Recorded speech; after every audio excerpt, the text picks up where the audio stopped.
Let's speak to former Leeds United defender Danny Mills. Danny, good evening. Good evening, Faye. I'd like to say good evening, Gabby, but I can't really. Of all the nights, really. Danny, I've got my suit on as well, Danny. I've got a suit jacket on. Do you know what I mean? It's like he knew.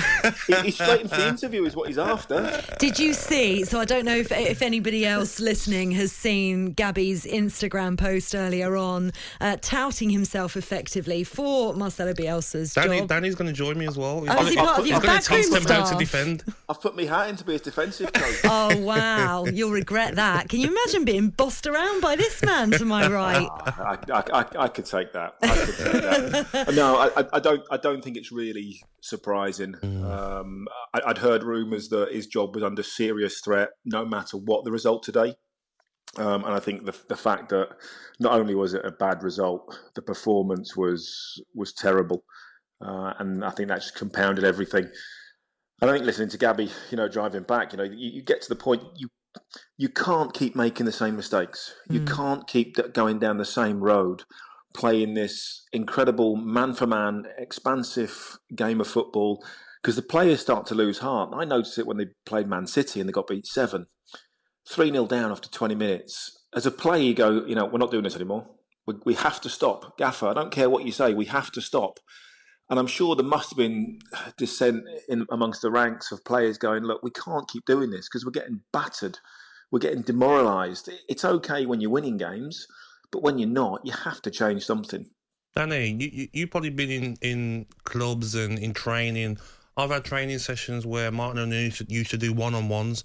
Do you know what I mean? Defenders hated it, didn't they? So imagine on the pitch being just left 1v1 versus a Son, a Rashford, a Sterling, who are quicker than you, sharper than you. It's not fair, is it? Gabby. No, it's okay when every single player performs to their maximum, has maximum concentration for 90 minutes or 95 minutes, however long that goes. You make one mistake 1v1, you get punished. Simple as that. Because there is no backup. And in the Championship in the first season, when he came in, he got them fitter than everybody else, and it worked to a degree until they lost Calvin Phillips around sort of the March time. I think it was Wigan that they played at home. And there was this huge gap from box to box in the midfield. There was no one there. And then second season, Championship, the players had learned a little bit more about the system and obviously got promoted. Again, people have talked about burn under Bielsa. Maybe that COVID break just helped the players have a little bit of a reset, a little bit of a recharge their batteries, and then they could go again, although they were pretty much promoted by the time COVID kicked in. First season in the Premier League surprised everybody because a little bit like when Leicester won the league or when Sheffield United came up. Nobody expected them to play the same way. Nobody expected them to do what they were doing. And it caught a lot of teams out. And this season, managers have looked at it and gone, right, okay, we know what you're going to do. You're clearly not going to change. So we will change tactically to combat that. And that's exactly what happens. And then you lose Bamford, who was integral to the way that they play.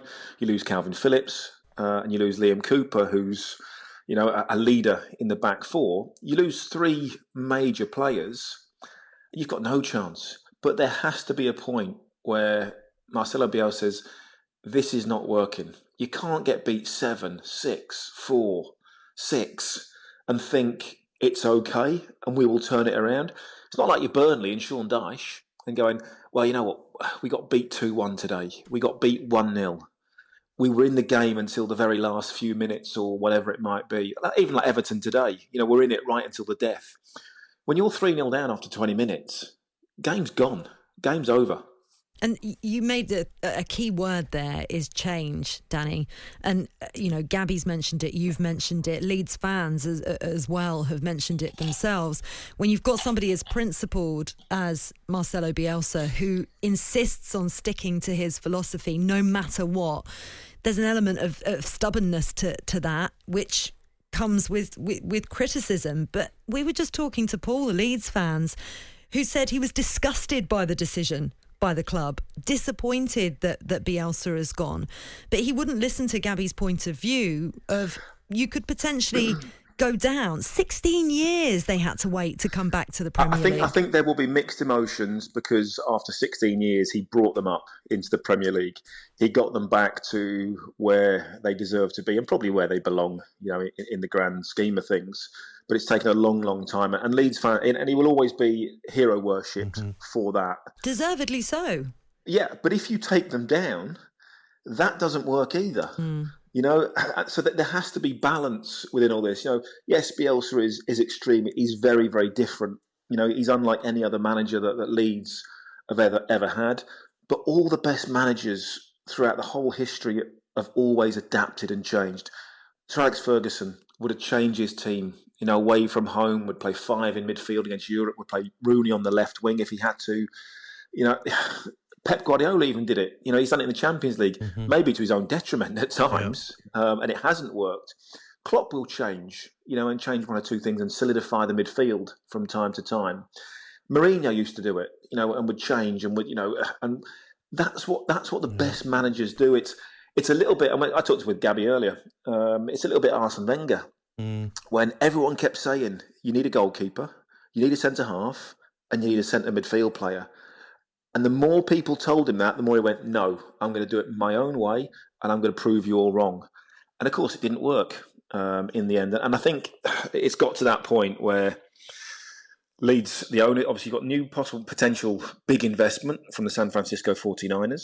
The current owner is trying to sell it. There's an issue coming up with the Kevin Augustine court case, which could cost Leeds another £20 million. And clearly they've thought we cannot afford to go down. And Danny, if we keep playing this way, we're going to go down. Danny, I remember speaking to you last season. I think it might have been when we was in Malaysia, just after that time. And we were talking about Leeds, that Leeds are a Premier League club. They need to be in the Premier League. Leeds having fans in the stadium again, we're meant to be the 12th man. But when you play these tactics, Danny, the 12th man's not going to help you, is it? Because the players on the pitch are just lost. I'm seeing Dallas, who's the one of the best professional that I've ever seen. His body language today is like, how much more can we take off this? Do you know what I mean, Danny? It's not fair on him, is it? You're asking players, you're asking Luke Ayling today to go man for man for Son all over the pitch. They did something very similar at Manchester City, and I can't remember who it was, with dictated to mark Phil Foden. Phil Foden went and stood in the left-back position.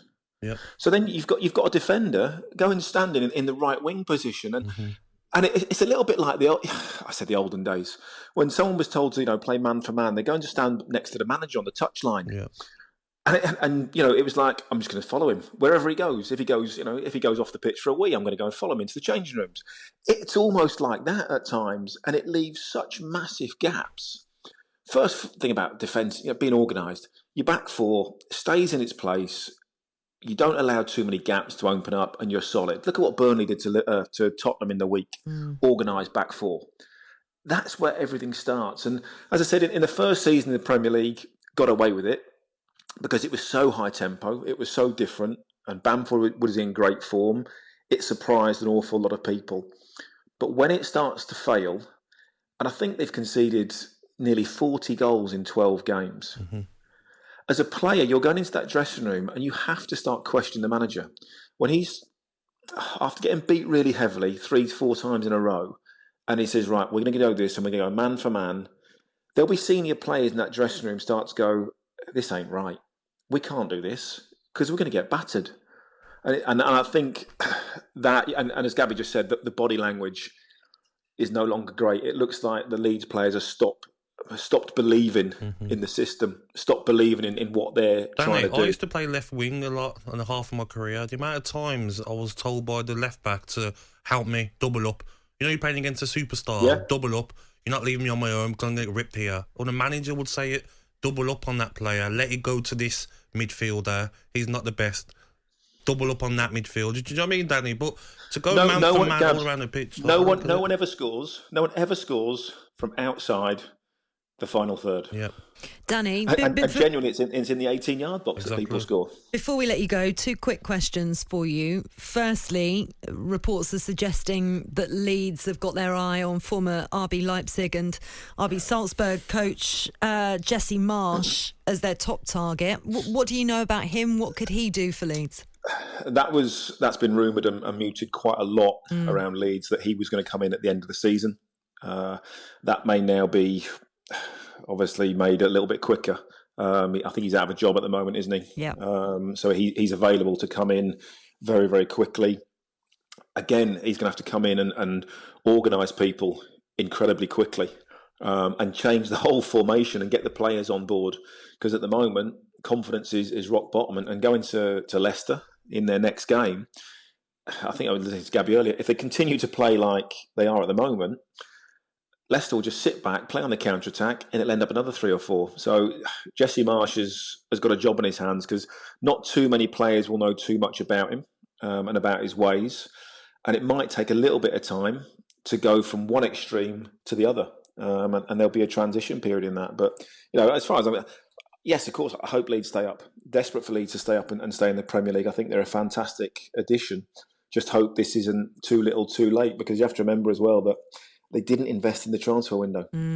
Not a single player came in. We were saying that to the Leeds fans that have called us on 03717223344. And, when you've got a small squad, which is exactly how Marcelo Bielsa likes to operate, when you get injuries, it's even more damaging. Final question for you before we let you carry on with your Saturday night, Danny. We've heard from Leeds fans about their respect and love for Marcelo Bielsa for what he's done for them. Where do you think he fits in the pantheon of great Leeds managers of the past? Does he go down as a legend? Legend's a difficult one. In recent history, without a doubt, he's the man. He's God. He's got them back into the Premier League, where 15, 16 managers have tried. Probably 15, 16 chairmen as well in that time. So to get them back into the Premier League from where they were with the same team in mid-table in the Championship is outstanding. And the first season in the Premier League was incredible. Not dissimilar to what Chris Wilder done with Sheffield United, in honesty. But look what happened to him. Unfortunately, football evolves and moves on. If you don't move with the times, a next man comes in. Yeah, so he's... But when you're talking about legends at Leeds United, you're going back to obviously the 60s, the 70s, and obviously even when they won the league under Howard Wilkinson, winning the Premier League, I think there's another level above Marcelo Bielsa.